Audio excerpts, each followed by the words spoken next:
मुझे लिटरली कोई आइडिया नहीं था। एक तो हमारे मसूरी रोड ट्रिप में देहरादून रुकना थोड़ी देर के लिए भी हो पाएगा, ऊपर से ऐसा पानी वाला कैफ़े हमारे रास्ते में ही पड़ जाएगा। यहाँ पे अपनी होटल तक जाने के लिए ट्रैकिंग करनी पड़ रही है, जबकि दिल्ली से गाड़ी लेकर आए।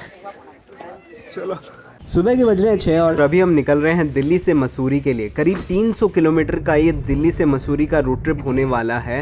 और इसमें कितने घंटे लगते हैं, क्या रूट लेना चाहिए, कैसा रास्ता है, कितने टोल्स बीच में आते हैं, सब बताऊंगा। वीडियो को एंड तक देखिए, मज़ा आ जाएगा। तो हम अभी चल रहे हैं मेरठ एक्सप्रेस वे में और ये आ गया हमारा पहला टोल। भरते हैं और आगे चलते हैं। देखो यहाँ से एक RRTS का स्टेशन भी नज़र आ रहा है। ये मोदी नगर का है या मेरठ का, कमेंट करके बताओ। यहाँ से अगर आप राइट लो तो मेरठ सिटी आती है, लेकिन हम मसूरी के लिए जा रहे हैं सीधे। जैसे ही आप सीधे जाते हो तो आपको RRTS मेट्रो की भी काफ़ी कंस्ट्रक्शन देखने को मिलेगी। वाकई में काम तो जोरों शोरों से चल रहा है रैपिड एक्स का। ये हमारे रास्ते का दूसरा टोल है वेस्टर्न यूपी प्लाजा और यहाँ पे हमें भीड़ नजर आ रही है। अब तो भूख भी लगने लग गई है, तो चलो टोल भरते हैं और कोई बढ़िया सा ब्रेकफास्ट स्पॉट ढूंढते हैं। सुबह के करीब 7:45 हो रहे हैं और हम अभी वालिदपुर में खड़े हैं।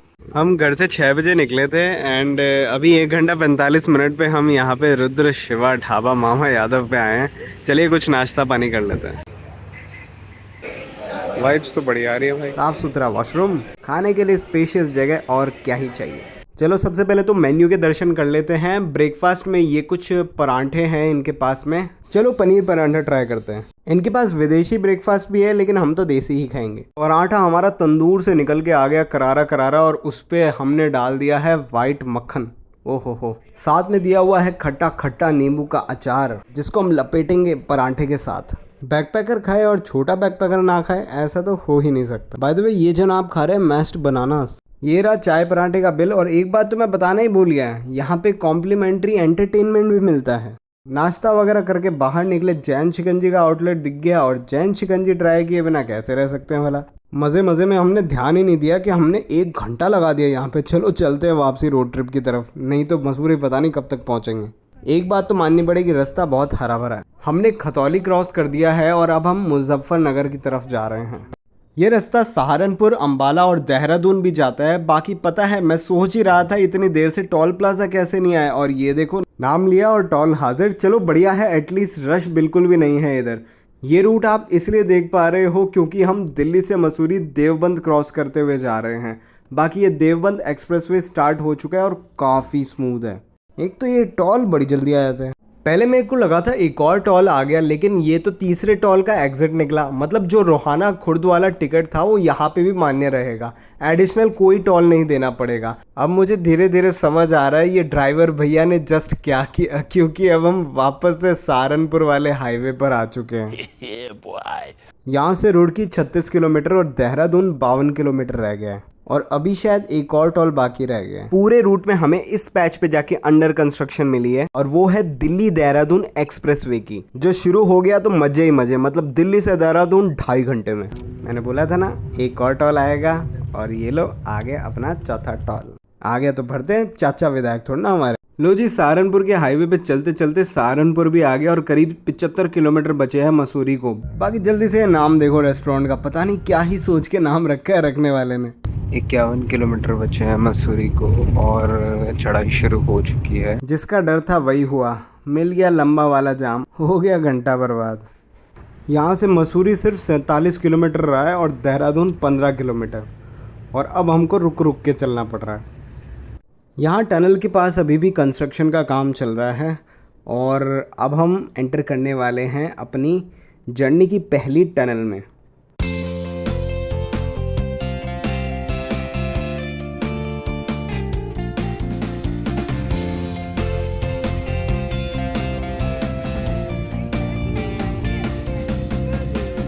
बड़ी लंबी टनल थी। कुछ देर और कंस्ट्रक्शन के नज़ारे देखते देखते हम पहुंच गए देहरादून। देहरादून सिटी से इटसेल्फ निकलने में हमको लग गया पूरा 1 घंटा, और अब जाके खाली सड़क नज़र आई है। लंच का टाइम हो गया है और हम अभी इस वक्त मसूरी रोड पर हैं, और यहाँ पे लगभग सारी जानी मानी ब्रांड्स हैं। चलो ट्राई करते हैं हल्दीराम से यहाँ का। बस थोड़ा ओवर क्राउडेड है फॉर ऑब्वियस रीज़न। मैं ना फर्स्ट टाइम हल्दीराम के यहाँ पे आके खस्ता कचौड़ी ट्राई कर रहा हूँ, एंड मानना पड़ेगा यार, मज़ा आ गया। उसके बाद हमने खाए छोले भटूरे और हम चल पड़े मसूरी रोड की तरफ। इस रोड पे काफ़ी सारी ऐसी चीज़ मेरे को दिखी जो मैं वापसी आते टाइम कवर करना चाहूँगा, बस टाइम साथ दे जाए हमारा। अब देखो वो टॉल तो वहीं पे ख़त्म हो गए, लेकिन यहाँ पे हमको पर्यटक शुल्क भी देना पड़ रहा है। चलो जो ज़रूरी है वो ज़रूरी है, आगे बढ़ते हैं।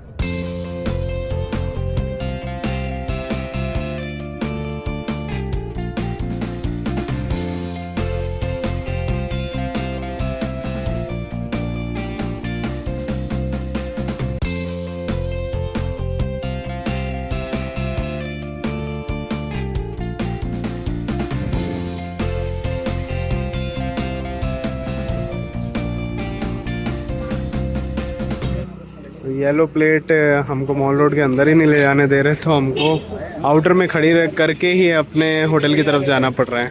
लग रहा है गलती कर दी मॉल रोड में होटल लेके। ये पहुंच गए हम मॉल रोड अपना सामान लेके।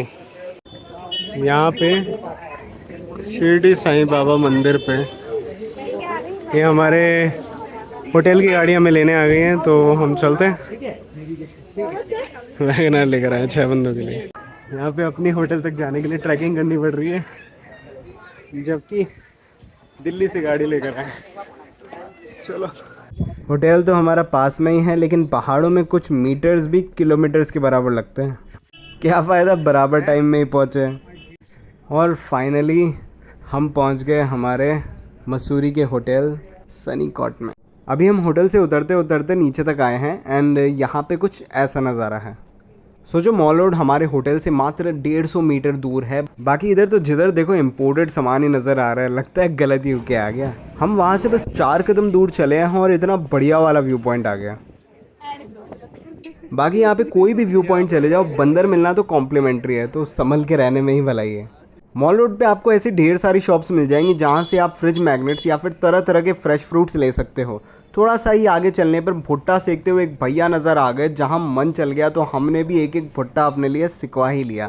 इनके पास वैसे तो स्वीट कॉर्न का भी ऑप्शन था, लेकिन पहाड़ों में सिका हुआ भुट्टा अलग ही हिट करता है। सिंपल, बेसिक, मज़ेदार। यहाँ जब मैं पिछली बार आया था ना, तो इतने रेस्टोरेंट ऑप्शन नहीं थे, अब तो काफ़ी सारे हो गए। एंड रस्किन बॉन्ड की बुक्स का क्रेज़ तो यहाँ पे अलग ही है, क्योंकि इनका घर भी पास में ही है। अब वैसे तो मसूरी में प्योर वेज ढूंढना बहुत मुश्किल है, लेकिन कालसांग रेस्टोरेंट के आगे ये आंटी बेच रहे थे प्योर वेज मोमोज और मैगी, तो हमने भी 1 प्लेट मोमोज अपने लिए बनवा लिए। इसमें वेजिटेबल्स और सोयाबीन की फिलिंग थी, मज़ा ही आ गया।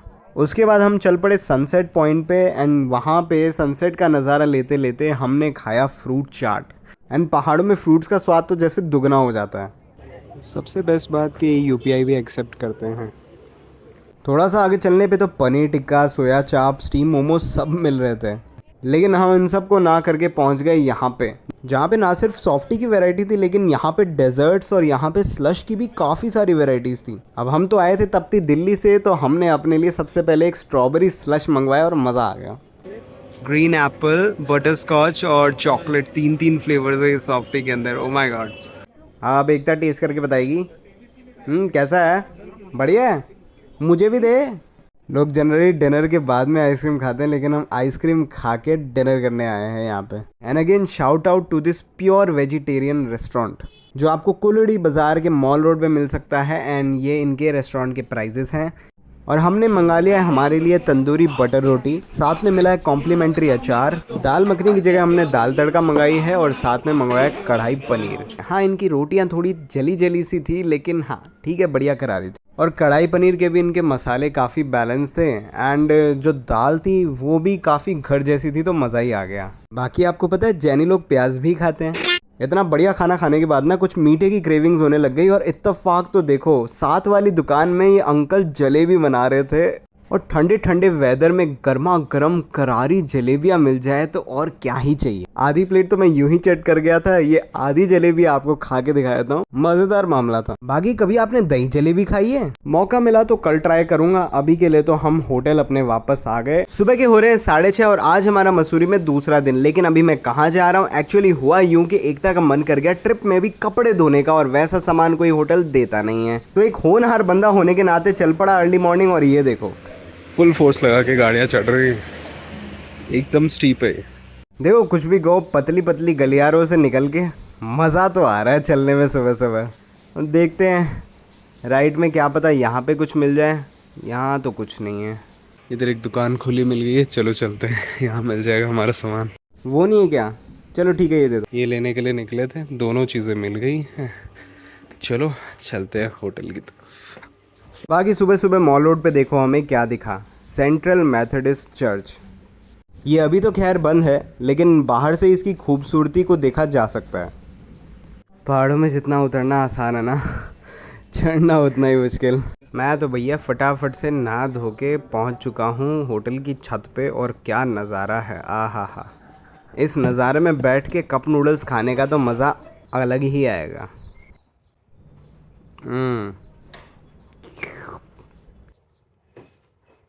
वाकई में पहाड़ और नूडल्स तो जैसे एक दूसरे के लिए बने हैं। सुबह के हो रहे हैं 9:15 और हम निकल रहे हैं मसूरी से लैंडौर की तरफ। खिली खिली धूप निकली हुई है और मौसम भी घूमने के लिए बढ़िया हो रखा है। वैसे सोचा तो हमने और जल्दी निकलने का था, सिंस लैंडौर तक जो रास्ता जाता है वो पतली पतली गलियों से होते हुए जाता है, जिस वजह से वहाँ पे गाड़ी फंसने का चक्कर रहता है और ट्रैफिक जो कॉम्प्लीमेंट्री मिलता है वो अलग। बाकी सिंस ये मसूरी से थोड़े हायर एल्टीट्यूड पे है तो रास्ते बड़े खूबसूरत नज़र आते हैं। एंड इधर में ऐसे हेयर पिन बैंड्स मिलने तो बहुत ही आम बात है। चलो शुक्र है हमको बिल्कुल भी जाम नहीं मिला है अब तक, एंड हमारी गाड़ी काफ़ी स्मूथली चल रही है। अब वैसे तो मॉल रोड से लैंडौर का रास्ता 4 किलोमीटर भी नहीं है, लेकिन पहुंचने में आधा घंटा लग गया। सबसे पहले हम आ पहुंचे हैं लैंडौर की 4 दुकान पे, और इस जगह की जब शुरुआत हुई थी तब तो यहाँ पे 4 ही दुकान हुआ करती थी, जिस वजह से इसको 4 दुकान का नाम दिया गया। लेकिन आज यहाँ पे 5 दुकानें हैं, और अनिल कैफ़े 4 दुकान का सबसे पुराना कैफ़े है। तो चलिए सबसे पहले यहीं से शुरुआत करी जाए। बाय द वे इनकी हनी जिंजर लेमन टी के मैंने काफ़ी चर्चे सुने थे, एंड स्वाद में भी बढ़िया है। नेक्स्ट हम चल पड़े 4 दुकान की टिप टॉप टी शॉप पे, यहाँ के पैनकेक्स ट्राई करने। हमने अपने लिए न्यूटेला पैनकेक्स मंगवाए हैं, एंड ये प्योरली एगलेस हैं, एंड आप देखिएगा कितने फ्लफ़ी फ्लफ़ी पैनकेक्स हैं ये। बाकी 1910 में शुरू हुई थी ये वाली शॉप। बॉलीवुड की काफ़ी सारी सेलिब्रिटीज़ यहाँ पे आ चुके हैं, जिनकी फ़ोटोज़ आप मेरे पीछे देख सकते हैं। जहाँ जल्दी से एगलेस पैनकेक्स मिलना मुश्किल होता है, यहाँ वाला पैनकेक देखो यार आप। सबसे पहले तो इतना फ्लफ़ी है एंड खाने में इतना क्रंची था, मतलब crunchy from the outside and fluffy and soft from the inside. मज़ा ही आ गया यार। यहाँ एक सुंदर सा कैफ़े भी है जो आप ट्राई कर सकते हैं, लेकिन हमें भूख नहीं थी तो हम आगे चल पड़े। एंड देखो हमको क्या मिला, छोटी छोटी बटरफ्लाइज। अब यहाँ से लैंडौर घूमना ना बहुत आसान है, क्योंकि कुछ प्लानिंग नहीं करनी पड़ती। ये लैंडौर 8 स्ट्रक्चर में बना हुआ है, तो 4 दुकान से आप चलना शुरू करोगे और आपको एक एक करके सारी चीज़ें नज़र आने लग जाएगी। जैसे ये है लाल तिब्बा व्यू पॉइंट। मैं दूर से देख रहा था इतने सारे लहसुन पड़े हुए थे, एंड पास में जाके देखा यहाँ पे तो अचार मिल रहा है। चलिए अंदर चल के देखते हैं लाल तिब्बा व्यू पॉइंट में ऐसा है क्या। अंदर घुसते ही आपको बहुत सारी सेलिब्रिटीज़ की फ़ोटोज़ दिख जाती हैं, जैसे ये बिंदु दारा सिंह यहाँ पे आए हुए हैं, और भी बहुत सारे लोग आए हुए हैं। एंड आपको अंदर घुसने मतलब रूफ टॉप तक जाने के लिए आपको 50 रुपये पर हेड आपको पे करने पड़ते हैं, जिससे आप बाइनोकुलर्स में ये कुछ चीज़ें देख सकते हैं। सच बताऊँ तो कुछ नज़र नहीं आ रहा था, सब कुछ धुंधला धुंधला था। इससे बढ़िया तो आप अपनी आँखों से ऐसे देख सकते हो। ये व्यू पॉइंट का अगर मैं सही बताऊँ ना, तो मैं गाड़ी रोक के साइड में कहीं से भी ऐसा व्यू देख सकता हूँ।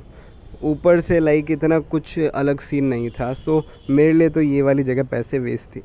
चलिए चलते हैं लैंडौर की अगली टूरिस्ट लोकेशन पर। लैंडौर की एक और ख़ास बात है कि यहाँ पे जितने कंस्ट्रक्शन हो गए, अब और कोई नए कंस्ट्रक्शन हो नहीं सकते। मतलब ये एक रिजर्व फॉरेस्ट एरिया बन चुका है, यहाँ पे पेड़ काटना अलाउड ही नहीं है। और सही बताऊँ तो कार की जगह ऐसे वॉक करने में ज़्यादा मज़ा है यहाँ पे, क्योंकि देखो शहरों में तो हमको ऐसी हवा साफ़ मिलती नहीं है, एंड यहाँ पे देवदार के पेड़ देखते देखते आप चलो यार, बहुत ही मज़ा आता है। नेक्स्ट टूरिस्ट स्पॉट है यहाँ का कैलॉग्स चर्च, जहाँ पे ऐसे ही वॉक इन एंट्री तो अलाउड ही नहीं है। मतलब आप सिर्फ़ और सिर्फ बाहर से नज़ारा देख सकते हो। बताता हूँ क्यों। यहाँ पे लैंडौर लैंग्वेज स्कूल भी है। यहाँ पे आज भी हिंदी, उर्दू और भी कई सारी लैंग्वेजेस फॉरेनर्स को सिखाई जाती है। ये चर्च 1903 में बना था, एंड अगर आपको अंदर वर्शिप करना हो तो आप संडेज़ को 10 बजे आ सकते हो यहाँ पे। लैंडौर की एक और बात मैं आपको बता दूँ कि यहाँ की रोड्स कार से एक्सेसिबल नहीं है। या तो फिर आप स्कूटी लेकर आओ, या तो आप पैदल पैदल चल के ही यहाँ पे आओ। हमने अपनी गाड़ी कैलॉग्स चर्च के पास में ही पार्क कर दी थी, एंड अब हम जा रहे हैं लैंडौर बेक हाउस की तरफ में। वैसे सुनने में तो आया था कि यहाँ पे काफ़ी भीड़ रहती है एंड लोगों की लाइनें रहती है, बट सिंस हम वीकडेज़ में आए हैं तो यहाँ पे बाहर में तो कुछ भीड़ वगैरह नहीं नज़र आ रही है। होपफुली आज अंदर भी सीट आराम से मिल ही जाएगी हमें। अंदर घुसते ही काफ़ी सारे बेकरी आइटम्स और केक पेस्ट्रीज वगैरह दिख जाते हैं। एंड ये जगह ब्रिटिश एरा के टाइम पे स्टार्ट करी गई है और यहाँ पे इंग्लिश डेजर्ट से लेकर इंग्लिश ब्रेड्स तक यहाँ पे आपको A to Z सब मिल जाता है। एंड एक बात मैंने नोटिस करी कि यहाँ पे पूरे लैंडोर में ना प्राइजेस काफ़ी हाई हैं। पूरा बेक हाउस एक रेट्रो थीम पे बना हुआ है, मतलब जहाँ जहाँ आपकी नज़र जाएगी आपको ऐसा लगेगा कि आप बीते हुए कल में आ चुके हो। मतलब ये जगह जितनी एस्थेटिक का 1/4 थी उतनी ही ये रेट्रो क्लासिक भी थी। लो जी, हमारा लैंडोर चॉकलेट केक भी आ गया जिसके मैंने 230 प्लस टैक्सेस पे किए हैं। Better be good. वो अलग बात है, 4 दुकान के पैनकेक्स पे तो मैंने इससे भी ज़्यादा पे किया था। चलिए एनीवेज ट्राई करके बताते हैं कैसा है। काफ़ी डेंस चॉकलेट का फ्लेवर आ रहा है। ऑल्दो मैंने इससे भी बढ़िया खा रखा है बट ये भी डिसेंट है। चलो एक केक एकता के लिए भी पैक करके ले जाता हूँ, नहीं तो वो बहुत मारेगी। बाकी इस तरह से ये पैक करके देते हैं। एंड अब हम चल रहे हैं प्रकाश एंड कंपनी ढूंढने। ये जगह भी 1928 में एस्टैब्लिश हुई है और इसके पास में देखो ये जली हुई सी ओमनी है जिसके ऊपर लैंडोर बेक हाउस लिखा हुआ है। बाय द वे, सिस्टर बाजार की इकलौती दुकान खुली हुई दिख रही है। चलो अंदर चलते हैं, इनके जैम्स देखते हैं। इनसे बात करने में पता चला था कि नेचुरल फ्रूट्स से ये जैम बनाते हैं, मतलब 70% फ्रूट्स और 30% शुगर। हमको वहाँ से वापस यहाँ चर्च तक आने में करीब 20 मिनट लगे एंड थैंकफुली हमको कोई बंदर नहीं मिला। जहाँ आप स्कूटी जा रही है उधर की साइड ही मसूरी का रास्ता है, वहीं से हम नीचे उतरेंगे। दोपहर के हो रहे 12:45 और लैंडोर की एक एक करके विशलिस्ट सारी कर दी है चेक। बचा मसूरी। चलो देखते हैं हम कहाँ कहाँ जाया जा सकता है। एक फ़ायदा हमारा सुबह जल्दी निकलने का ये हो गया कि हमें ट्रैफिक नहीं मिला, प्लस हमारे पास अभी टाइम भी बच गया है मसूरी घूमने का। हाँ, एक दिक्कत आ रही है कि कैंपटी फॉल्स और कंपनी गार्डन दोनों अलग अलग डायरेक्शन में है और दोनों में से एक ही जगह जा पाएंगे। तो हम जा रहे हैं अभी कंपनी गार्डन, क्योंकि सुनने में आ रहा है 4 धाम यात्रा की वजह से कैंपटी फॉल्स वाले रास्ते में ट्रैफिक काफ़ी बढ़ गया और ट्रैफिक तो मुझे बिल्कुल ही नहीं पसंद। बाकी कंपनी गार्डन के पास में गाड़ी रोकी थी तो ये भैया ना ये 2 फ्रूट्स बेच रहे थे। दूर से दिखने में तो ये चेरी लग रहा था लेकिन पास जाके पता चला ये तो आलू बुखारा है और साथ में थी उनके पास में खुबानी, जो देखने में ही पता चल रहा था कितना बढ़िया होने वाला है और खाने में भी मीठा और जूसी था। इसके बाद मैंने ट्राई करी वो चेरी जैसे दिखने वाले आलू बुखारे जो थोड़े खट्टे खट्टे से थे लेकिन ठीक थे। शायद छिलका हटा के खाता तो ज़्यादा मज़ा आता। फिर हम 50 रुपये पर पर्सन का एंट्री टिकट कटा के चल पड़े कंपनी गार्डन में, जिधर घुसते ही सबसे पहले आपको खूब सारी दुकानें नजर आ जाती है जहाँ पे आप अपनी मस्त जेब ढीली करवा सकते हैं। सुवेनियर्स भी यहाँ पे काफ़ी सारे थे, जैसे फ्रिज मैग्नेट्स, गिफ्ट आइटम्स वगैरह वगैरह। लेकिन बारिश का मौसम बन रहा था तो हमने सोचा पहले गार्डन घूम लिया जाए। अब गार्डन काफ़ी हरा भरा था, घुसते ही मज़ा आ गया, लेकिन लोग भी बहुत सारे थे। लेकिन सिंस ये पीक सीजन था तो लोगों का होना तो जाहिर सी बात थी। उनके अलावा यहाँ फाउंटेन्स थे, सुंदर सुंदर ग्रीन ट्रेल्स थे जहाँ सिर्फ चलने में ही मज़ा आया जा रहा था। और वैसे भी जब आप हिल स्टेशन आते हो तो कुछ खास मॉन्यूमेंट्स वगैरह तो यहाँ होते नहीं हैं। मेनली तो आप यहाँ पे ग्रीनरी के लिए ही आते हो और यहाँ भर भर के थी। प्लस बच्चों के लिए यहाँ पे झूले और वक्त बिताने के लिए और फोटो खिंचवाने के लिए यहाँ पे झरना भी था, जिसके साथ हम लोगों ने एक मस्त सी फैमिली फोटो भी ले ली। अब करने को तो यहाँ बहुत सारी एक्टिविटीज थी, लेकिन सिंस अब लंच का टाइम हो गया था और हम घूम भी इतना लिए थे कि अब हमें बढ़िया वाली भूख लग रही थी और जो जगह का खाना मुझे ट्राई करना था वो यहाँ से थोड़ी दूर थी। तो हम यहाँ वाले स्ट्रीट फूड को बाय बाय बोलते हुए आगे चल पड़े। करीब आधे घंटे के ट्रैफिक के बाद फाइनली वो जगह आ गई जहाँ की मेरे को गढ़वाली थाली ट्राई करनी थी। अब करने को तो मैं और कोई भी रेस्टोरेंट की गढ़वाली थाली ट्राई कर सकता था, लेकिन सिंस ये प्योर वेजिटेरियन था और इंटरनेट पे इसी के मेरे को गूगल पे सबसे ज़्यादा बढ़िया बढ़िया रिव्यूज़ मिल रहे थे। प्लस इनके पहाड़ी थाली में बहुत सारी वेराइटीज़ थी। इसके अलावा भी इनके मेन्यू में काफ़ी सारी चीज़ें थी, लेकिन मेरी नज़र गई इनके वाइट बोर्ड पे जहाँ पे पहाड़ी मोमोज लिखे हुए थे। तो बेसिकली इनके पहाड़ी मोमोज रागी के आटे से बने हुए थे एंड बिल्कुल भी मैदा नहीं था और अंदर थी सब्जियाँ और चीज़, और क्या सही जूसी लग रहे थे, मज़ा ही आ गया। इसके बाद मैंने मंगवाई गढ़वाली थाली जिसमें ये सारे आइटम्स आए, जैसे आलू के गुटके, कापली, भांग की चटनी, घी, पहाड़ी छाछ, जंगोरा की खीर, हिमालयन रेड राइस, फानू, दाल की पकौड़ी, सलाद, रागी की रोटी जिसको कोडा भी कहते हैं यहाँ, और ये पूरी थाली मेरे को 580 प्लस GST में मिली है। चलिए एक एक चीज़ ट्राई करके बताता हूँ कैसा है। सबसे पहले तो मैं खा रहा हूँ इनकी दाल पकौड़ी। डिप किया मैंने भांग की चटनी में, क्योंकि मैंने नैनीताल में पहले भी एक बार ट्राई किया था भांग की चटनी एंड रिफ्रेशिंग थी। बस जो ये पकौड़ी थी वो काफ़ी ड्राई ड्राई सी लग रही थी। इसके बाद में मैंने ट्राई किया इनके हिमालयन रेड राइस और डिप किया मैंने उसको फानू में। और फानू को अगर सीधे सीधे शब्दों में बताऊँ ना तो यहाँ की पहाड़ी दाल थी जो खाने में बहुत ही होमली और बहुत ही टेस्टी लग रही थी। इसके बाद मैंने ट्राई करी इनकी रागी रोटी, जिसको ये लोग कोडा भी कहते हैं। इसको मैंने सोचा कि चलो आलू के गुटके के साथ में ट्राई करते हैं। एंड ये आलू के गुटके ना काफ़ी सिंपली एंड बेसिक थे, मज़ा आ गया यार खा के। बाकी तो देखो ट्रेडिशनल फूड जहाँ का भी होता है ना, वो एक तो पहली बार में कभी समझ नहीं आता क्योंकि एक्वायर्ड टेस्ट वाला मामला काफ़ी होता है। लेकिन ये वाली जो थाली थी ना, मुझे एक एक करके सारे आइटम समझ में आ रहे थे। एंड इनकी पहाड़ी छाछ तो ओए होए होए क्या ही रिफ्रेशिंग थी यार, मतलब भयंकर मज़ेदार वाले फ्लेवर्स आ गए। इन टोटल 580 के हिसाब से थाली महंगी थी लेकिन मज़ेदार वाला सौदा था। गढ़वाली थाली खाने के बाद हम चल पड़े गांधी चौक की तरफ, जहाँ पे काफ़ी सारे टूरिस्ट आए हुए थे। एंड अब जो मौसम बदलना शुरू हुआ था ना, बारिश अब किसी भी वक्त आ सकती थी। एंड छाता हम में से कोई लाया नहीं था। लो जी, जिसका डर था वही हुआ, आ गई बारिश। और पहाड़ों की बारिश तो होती भी ऐसी है ठंडी ठंडी कि उसमें कोई भीगना ही नहीं चाहता, इसीलिए सारे के सारे शायद इसी शेड के नीचे आके इकट्ठा हो गए। चलो हमने तो वक्त रहते अपने ड्राइवर को कॉल कर दिया, तो हम सही टाइम पे पहुंच गए यहाँ पे, क्योंकि अब यहाँ से हमको वॉक करके अपने होटल तक जाना है, तो वो सबसे बड़ा टास्क है। लेकिन एज यू ऑल नो, किस्मत तो हमारी इतना बढ़िया वाला साथ देती है ना।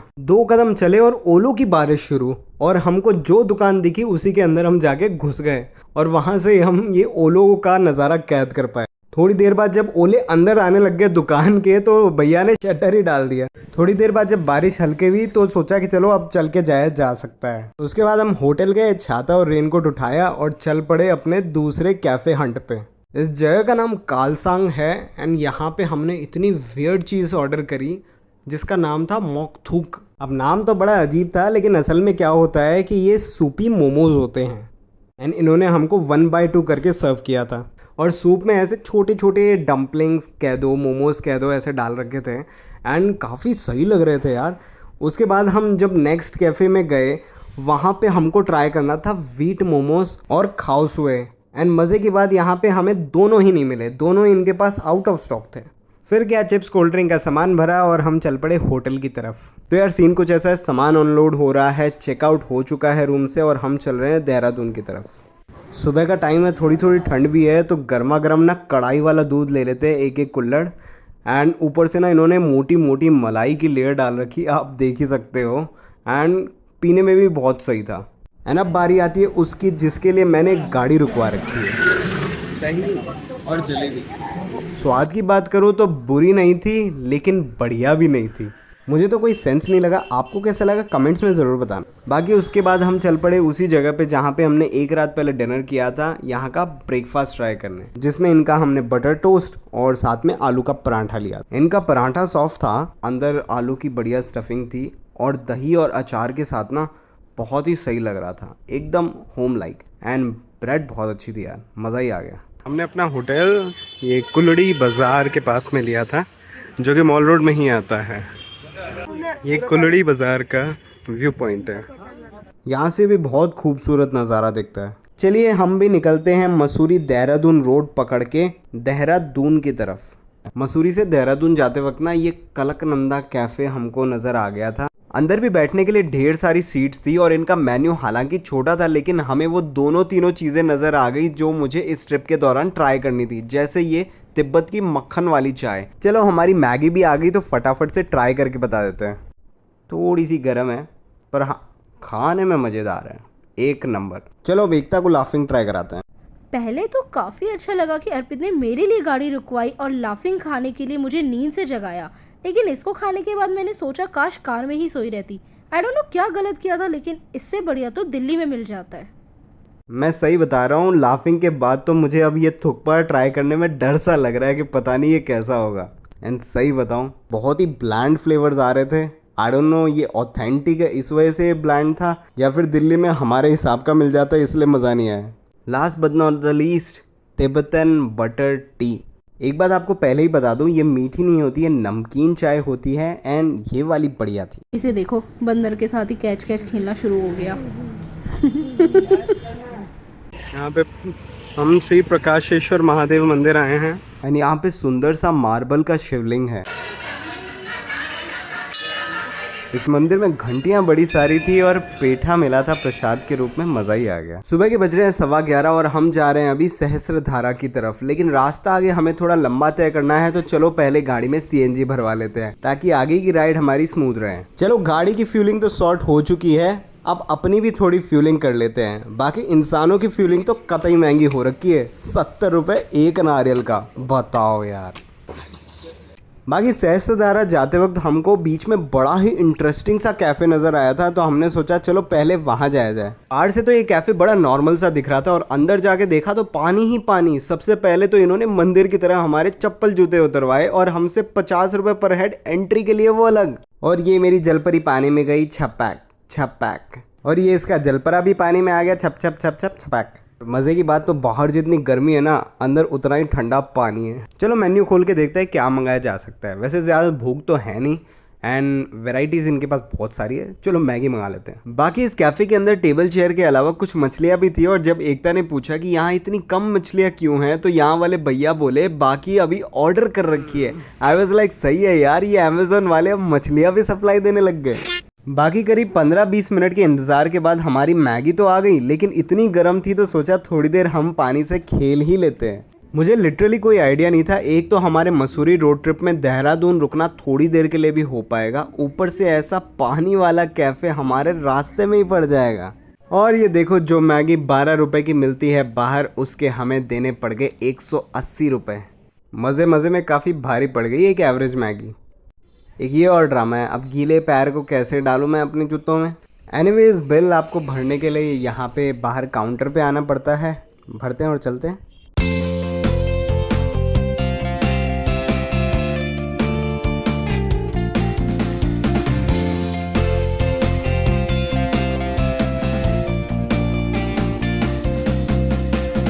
और ये पहुंच गए हम सहस्त्रधारा, और यहाँ पे दिख रहे हैं सहस्त्रधारा के मशहूर छोले कुलचे।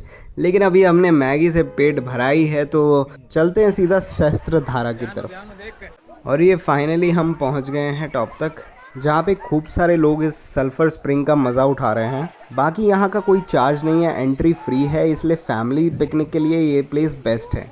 बाकी ये जगह इतनी मज़ेदार है कि मेरे फैमिली के बड़े भी यहाँ आके बच्चे बन गए। और ये हमारी मॉडल यहाँ पे धूप सेकते हुए, आ हा, वाह क्या धूप है, मज़ा ही आ गया। बाकी थोड़ी देर बाद यहाँ पे एक भेलपूड़ी बेचने वाले भैया भी आ गए थे और भूख भी लग रही थी, तो बस फिर क्या होना था। ये देखो यहाँ से क्या व्यू आ रहा है सहस्त्रधारा का, स्टेप बाय स्टेप ये जो वाटरफॉल्स चल रहे हैं, आ हा, मज़ा ही आ गया। बाकी अब हमको लगने लग गई थी भूख, और ये जगह पड़ रही थी एन रूट, तो बस तो फिर क्या होना था। हम आ पहुँचे यहाँ पे, और कमाल की बात यहाँ पे EV चार्जिंग स्टेशन भी था और बच्चों का इंतज़ाम अलग से। और मुझे तो मिल गए पनीर चीज़ कुरकुरे मोमोज, एंड क्या सही वाले चीज़ें थे, मज़ा ही आ गया। इसके बाद खाया मैंने प्रॉपर लंच, जिसमें तंदूरी रोटी थी, दाल थी, पनीर की सब्ज़ी थी जो खाने में एक नंबर थी। ऊपर से खाई मैंने दाल, एंड इनकी दाल ना कम मसालों वाली बढ़िया थी। अब वैसे तो दिल्ली पहुंचने के 2 रास्ते हैं, एक देवबंद की तरफ से जाता है और एक हरिद्वार बाईपास, और हम यूज़ कर रहे हैं हरिद्वार बाईपास वाला रास्ता, क्योंकि एक तो इस रूट पे टाइम कम दिखा रहा था, और दूसरा हमने आते वक्त तो देवबंद वाला रास्ता लिया था, तो जाते टाइम हम हरिद्वार बाईपास वाला रास्ता एक्सप्लोर करना चाहते हैं। लो जी, बातों बातों में पहला टोल भी आ गया, एंड यहाँ पे काफ़ी ट्रैफिक नज़र आ रहा है। चलो जी, भरते हैं और चलते हैं। एक मज़े की बात बताऊं, लेफ्ट हैंड साइड पे राजा जी नेशनल पार्क है, तो अगर आपका प्लान कभी बनता है और आपके पास टाइम है तो आप ये भी देखते हुए जा सकते हैं। बाकी कितना सुंदर नज़ारा है, गाड़ी की पहली सीट पर बैठे और पहाड़ों का नज़ारा दिख रहा है, और ये देखो टॉल आ गया। एक तो थोड़ी दूर चलते नहीं हैं और टॉल पहले आ जाता है। वो तो बढ़िया है कि हाईवे की मेंटेनेंस बढ़िया है, नहीं तो यही टॉल देने में बड़ी जान जाती। चलो अब शाम की चाय का भी टाइम हो गया, बीच में कोई बढ़िया सी जगह आती है तो रुकते हैं। अभी बज गए शाम के 6:30 और हम पहुंच गए हैं टिल्लो पंजाबी ढाबा। यहाँ पे एक छोटा सा हमने हॉल्ट लिया है, कुछ खाएंगे पिएंगे और वापसी चल देंगे दिल्ली की तरफ। ये यहाँ का मेन्यू है और 30 रुपये यहाँ की चाय का प्राइस है, और कुल्हड़ में लो तो 40 रुपये प्राइस है। एनीवेज, हॉल्ट तो ले ही लिया है, तो चाय नाश्ता तो अब इधर से ही करके जाएंगे। जाते जाते एक शानदार चीज़ नज़र आ गई, सनसेट। ओए होए, ये लो जी, शाम ढली और नया टॉल आया। बाकी आपको पता है एक राही का क्या काम है? टॉल भरना और चलते रहना।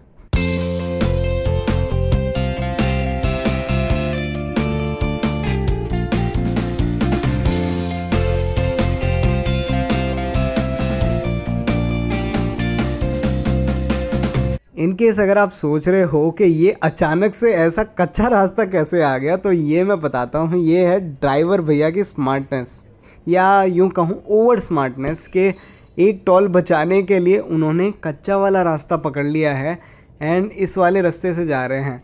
और मज़े की बात तो ये है कि हम अकेले नहीं हैं, हमारे जैसे और भी बहुत सारे टोल चोर भरे हुए हैं। सच्ची बता रहा हूँ, हमें टोल देने में कोई प्रॉब्लम नहीं थी, लेकिन अगर ड्राइवर भैया ये वाला रूट नहीं लेते तो शायद मुझे भी नहीं पता चलता कि ऐसे इतने सारे लोग भरे पड़े हैं जो इस तरीके से टोल की चोरी करते हैं। रात के करीब 9:30 बज गए हैं एंड इस पूरे रूट में हमको जैन शिकंजी के अलावा और कोई भी ढंग की जगह नज़र आ ही नहीं रही थी, तो हमने सोचा चलो यहीं पे ही अपना खाना खा लिया जाए। ये यहाँ का मेन्यू है और हमने एक मसाला डोसा, एक रवा प्लेन डोसा और शिकंजी ऑर्डर करी है। एंड मुझे लग रहा है इन्होंने डोसा बीच में से थोड़ा सा जला दिया है। एंड ऐसा रवा डोसा मैंने आज तक नहीं देखा जिसमें जीरा भर भर के डाला हुआ है। यार रवा डोसा में जीरा कौन डालता है यार? काली मिर्च तो स्टिल एक्सपेक्टेड रहती है, लेकिन जीरा। अब देखो डोसा ऑथेंटिक तो बिल्कुल नहीं था, लेकिन स्वाद में ठीक था, तो मैंने कहा चलो चल जाएगा अपना काम। अब एक डोसे से क्या ही पेट भरने वाला था, तो मैंने सोचा कि चिली गार्लिक नूडल्स भी मंगवा ही लेते हैं। एंड सही बताऊँ, यहाँ से पहले गाड़ी एकदम सही जा रही थी, डोसा खा रहे थे, जीरा निकला था, कोई दिक्कत नहीं थी। लेकिन ये चिली गार्लिक नूडल्स को जो सीरियसली लिए थे इन्होंने, ठीक है गार्लिक अच्छा डाला था नो डाउट, बट चिल्ली ओ बाप रे कितनी सारी डाली थी कि मेरे को पहले बाइट में ही ये जैन शिकंजी पीने का मन कर गया। शिकंजी में और मसाला भर रखा था जो स्वाद में तो बढ़िया थी, लेकिन चाउमीन निकलना मुश्किल था। एनीवेज जैन शिकंजी को टेक अवे करके हम चल पड़े मेरठ एक्सप्रेसवे की तरफ, जहाँ पे हमको एक और टोल मिल गया एंड ये पक्का आखिरी है। कमेंट करके ज़रूर बताना कि हमने इस पूरी जर्नी में कितने टोल्स भरे हैं। बाकी इस वाले टोल पे ज़्यादा ट्रैफिक नहीं था सिंस ये रात में पड़ा था, और देहरादून से दिल्ली पहुंचते हुए हमको 6.5 घंटे लग गए थे। बाकी आज के लिए इतना ही, मैं फिर मिलता हूँ आपसे एक नई वीडियो में, तब तक के लिए बाय।